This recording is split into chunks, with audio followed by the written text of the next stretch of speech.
Pardon? Seek and save the lost. There was a purpose there, wasn't there?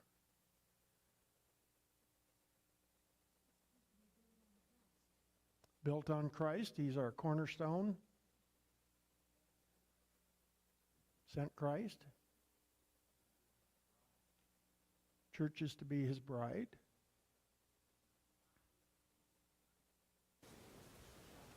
Yeah. We're a body. We are, as I think it was, you said earlier, a family. Gary said that? Oh, I'll give you the credit. You probably gave him the idea. Each a member. How is this body arranged? How is each body of Christ arranged? With leaders?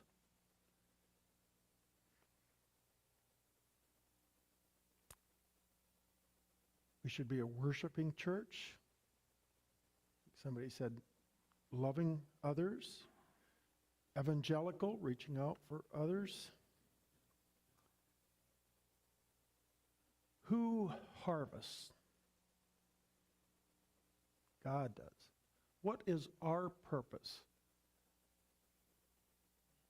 Plant and water.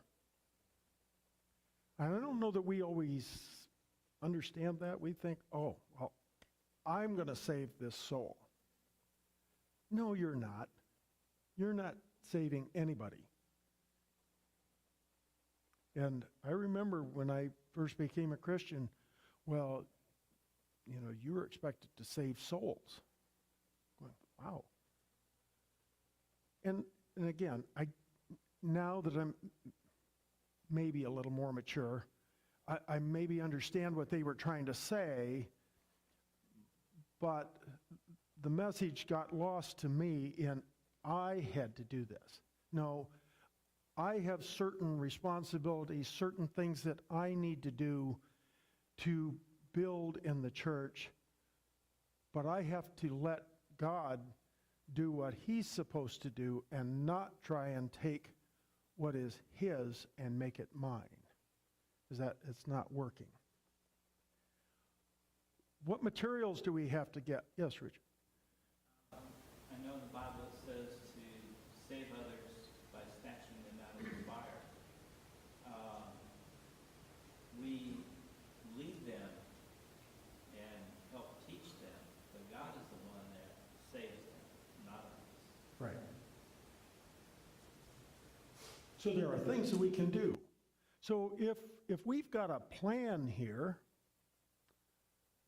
that we want to build on, what materials do we need? Bible, prayer. Okay.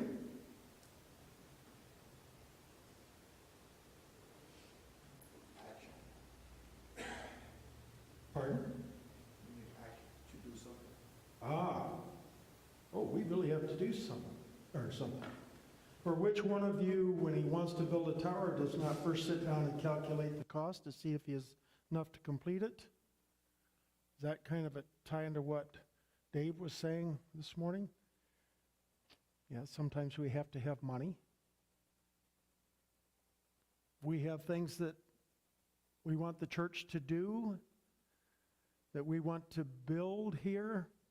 Sometimes it takes money. Sometimes it doesn't. That's only part of it. Do we need Bibles? Access to Bibles. Teaching materials. There's all kinds of classes going on downstairs. God bless the materials that are provided for the teachers. God bless those teachers, because they're teaching some wonderful kids to grow up in Christ in the church. Do we need this building?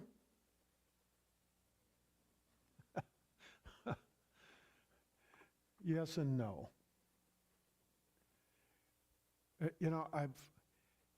It's always a struggle for me to talk about a building. I was an elder for a while, and I always thought, okay, someday I'm going to stand before God, and He's going to ask me, what did you do with all of the resources that I provided to the church? My answer is going to be what?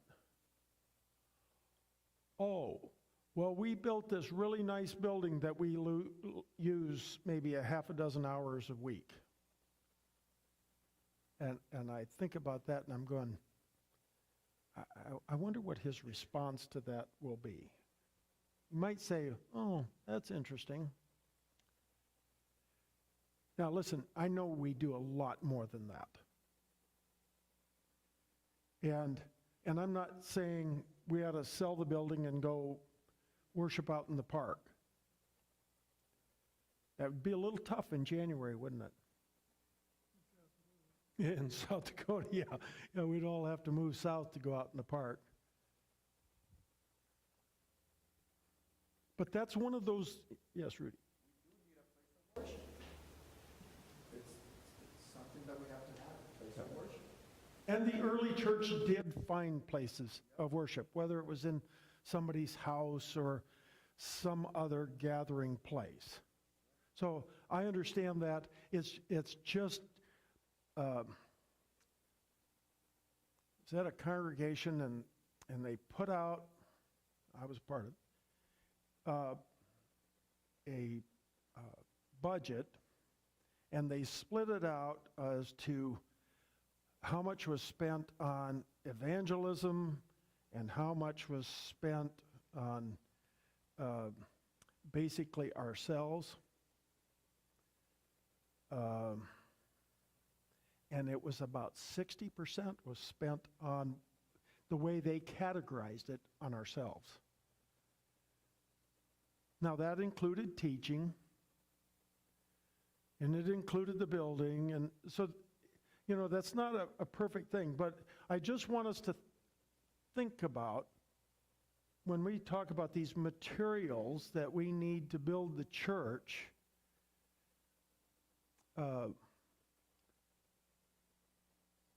God has provided it for us. Let's be wise users of them.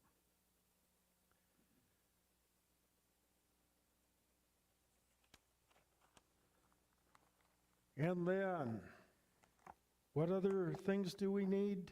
Somebody said it earlier.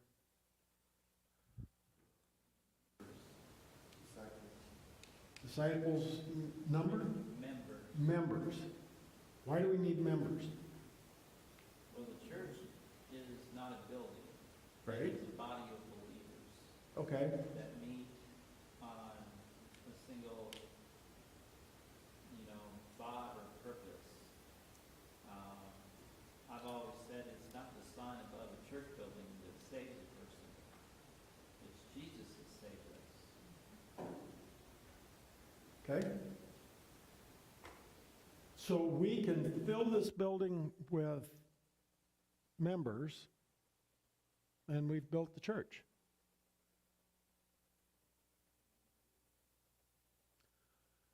Yeah, doers. It isn't simply filling the chairs, it's what are we doing? And hasn't that been part of Clint's message again? That this conversion to Christianity creates in us a desire to do something. And that something is important. Now, what is being done is not always really visible. And we can look around and say, well, I don't see us doing anything. And I really don't believe that's true. And I think I said this some time ago in a communion talk, that we don't see a lot of what's going on around us. We don't see the connections between people. Happened to talk to Zach for just a moment here. I think it was about a week ago. We were supposed to go walking at 8 o'clock in the morning. Well, I woke up at 10 after 8. And I tried to get a hold of him, and I couldn't get a hold of him. And finally, later in the day, he said, well, he had been up until midnight counseling with a person. Now, most of us wouldn't have ever known that. And God bless him that he was doing that. We don't see all of the interconnections between even our own members and what those things mean. I like the reference in Ephesians about building on the temple. Now, our building in Vinton turns 150 years old this year. It's a pretty solid brick building. Do I expect it to last another 150 years? Pardon? Unlikely. Now, the reason is that, there are a lot of buildings that are way older than 300 years old. So why don't I expect ours to last that long? Well, it's because of the brick. That building was built 3 courses deep of brick. Pretty solid, right? But it's a soft brick. So it constantly needs some maintenance, and you can go around the outside and some on the inside and repair all that. What's happening to the inner course of bricks?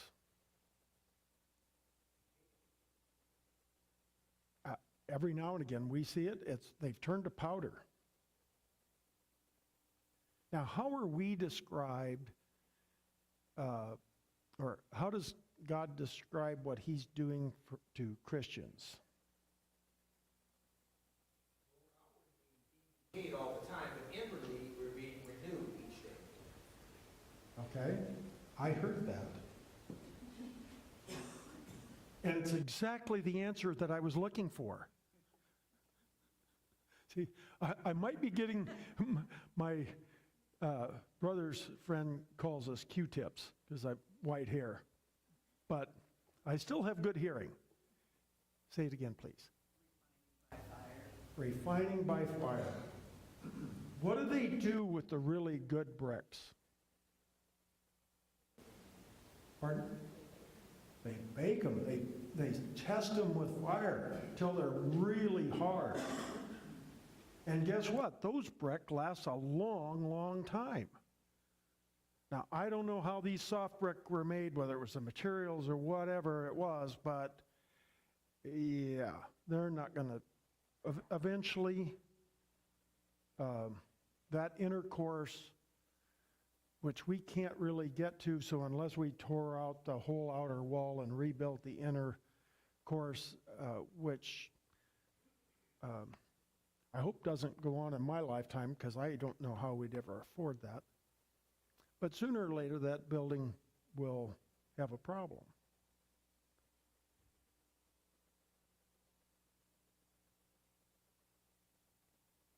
But we're being put up on a wall. And I like to think about how, as Christians, we're being put as a brick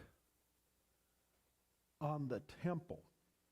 We're building that temple, and God is building it brick by brick by brick. Now, what happens if what we do, we turn out to be soft brick? Weakens the whole structure. Right. Does that mean the temple's going to come down? Not necessarily. Nope. What's going to happen, Mike? Because Jesus is the cornerstone, so it's never going to come down completely. But we have to be cognizant that we could result in local weakness. So we have to have our building tuck pointed. If any of you know what that is, They go through and they take out the broken or bad brick, put in new brick. And I think of something similar as that happening with the Lord's church. We might think that we're part of the temple wall, but if we haven't been fired and hardened properly, if we haven't become that really solid piece of brick in the wall, that's going to have to get taken out, and new bricks will be put in place. I don't like that thought myself. I don't like the thought of myself being scraped out. Now, how do we go about doing this? How do we go about being part of the permanent temple? What are some of the things we can do? Bring in more people. Bring in more people? I hope it's not bring in more people so they can replace my brick. Make sure your brick isn't going to be replaced. Make sure my brick isn't going to be replaced. How do we do some of that? Participate in the things of God. Make sure prayers, help one another, love your, follow these things in the scripture. Okay. Build a solid foundation. What did we begin this class with? We have a plan. Are we purposeful about what we're building? You have a plan for your families? Do you guys have a plan for your kids? Keep them on the straight and narrow. Constantly upkeeping. It's like your house. You have to constantly do things to it. Piece Right. by piece, like we are. We have a plan. We're going to give our kids educations. We're building a family, and our personal families are part of God's family, Lord willing. And we have a purpose with our children and our spouses that, okay, I'm going to do things that will benefit them. I'll give my kids an education, might help them in other ways. What else am I going to give them? Love, nourishment. Love. Pardon? A foundation. What if I gave them love, I gave them an education, gave them all the food they wanted, gave them all the clothes they wanted, gave them cars? What else is missing? Chores. Yeah. Responsibility, yeah. Discipline. God. What point is there to any of the rest of it if we don't teach them about God?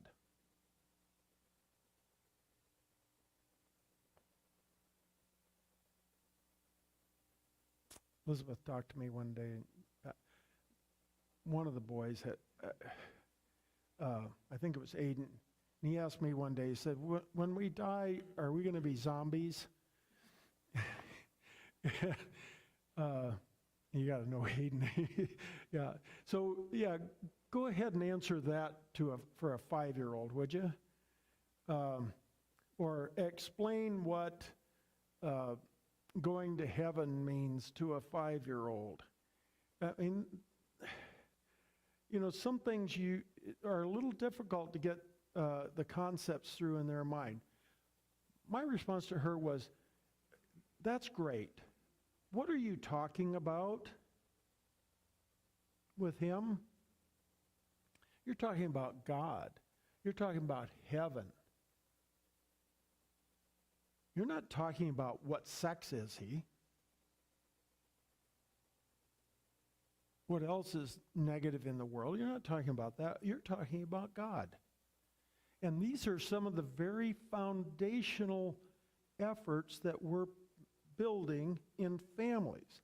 That when we're talking about God with our children, we're giving them that foundation to build on. And no, they're not going to understand it perfectly at this stage of, or at their stage of life. Sometimes I really question whether I understand it at my stage of life. But let's be talking to them about that. What do we do with one another?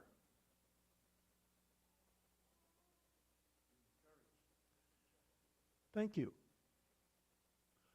Are we building each other up? How do I do that? How would I go about building up someone in here? First of all, being present. Being here, first of all. Okay, being here. Do you like what Philippians says, show them more important than yourself? Okay. Make them more important than me. Oh, we have to know.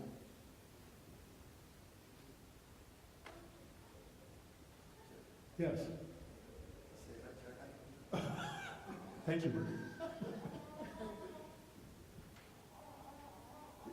You know, this is one of the things when we're talking, there are so many people who want to tear things down.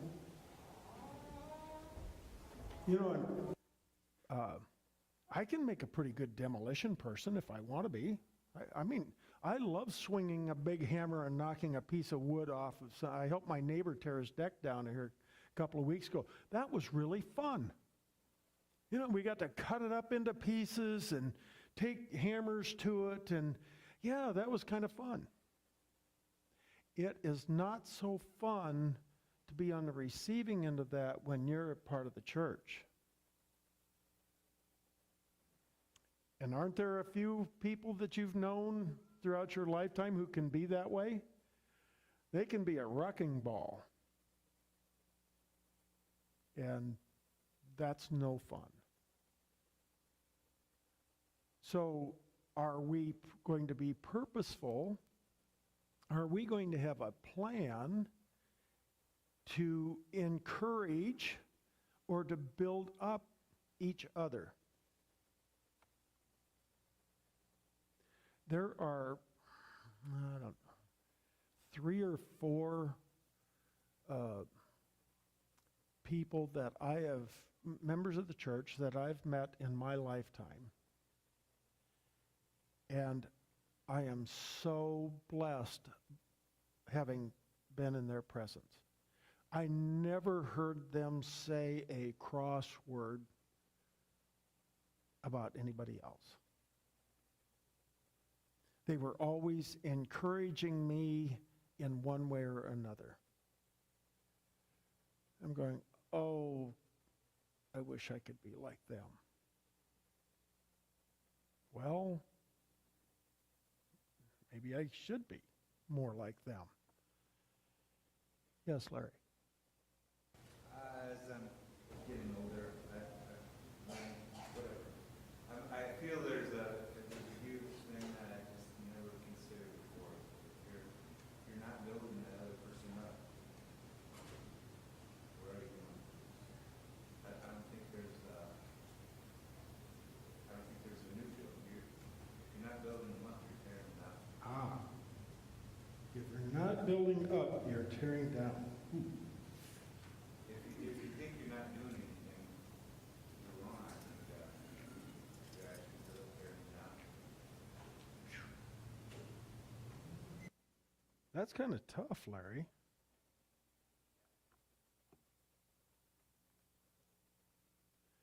Isn't this part, yes, Mike?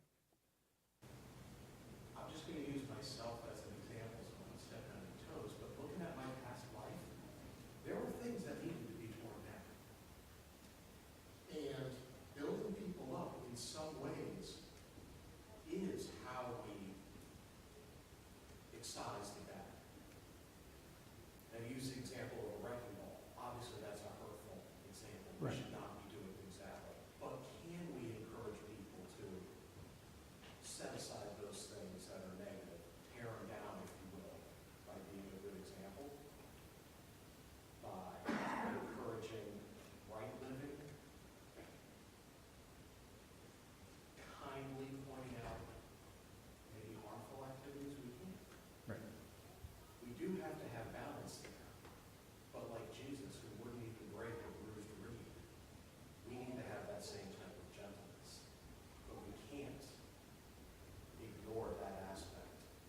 So, right, I agree.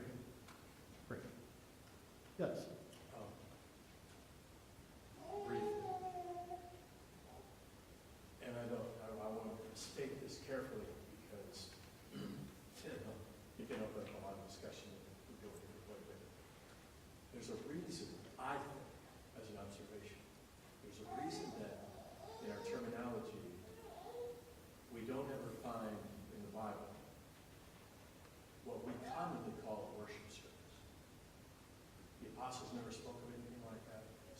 Nobody ever said, we're going to a worship service. So I've heard that all my life. We have a worship service, and we have a worship service. But if you take and just pull yourself back, so nothing wrong with that, nothing evil about that.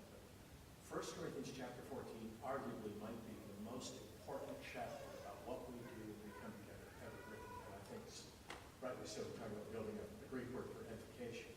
Translated edify, edify, edify, edification, edify. Translated better, building up, building up, building up. And you run into 1 Corinthians chapter 14, 26, he says, let everything you do when you come together be done to building the body. And so maybe we could say, instead of God saying, oh, I got to have your worship, not that we don't worship. But instead of us thinking, if God doesn't get his worship, he can't be God. But God's saying, I've got a gift for you. When you come together to praise, and to thank me, and all that stuff, build each other up by doing this. And if you focus on building one another up, you'll be doing the right thing for me, and I'll be happy. And I think that's kind of a short little session for me where I am at right now, is that we come together as sort of a spiritual pep rally and say things and do things that will build each other up so we can really go take on another week before we come back together. And we're out of time. Matter of fact, we may be a couple minutes over time. So to end with that and that thought, 1 Thessalonians 5:11, therefore encourage one another and build up one another just as you also are doing. So if you don't take anything else from this lesson, let's be building. Let's be building ourselves. Let's be building our families. Let's be building the congregation and being part of the building of God. God bless you.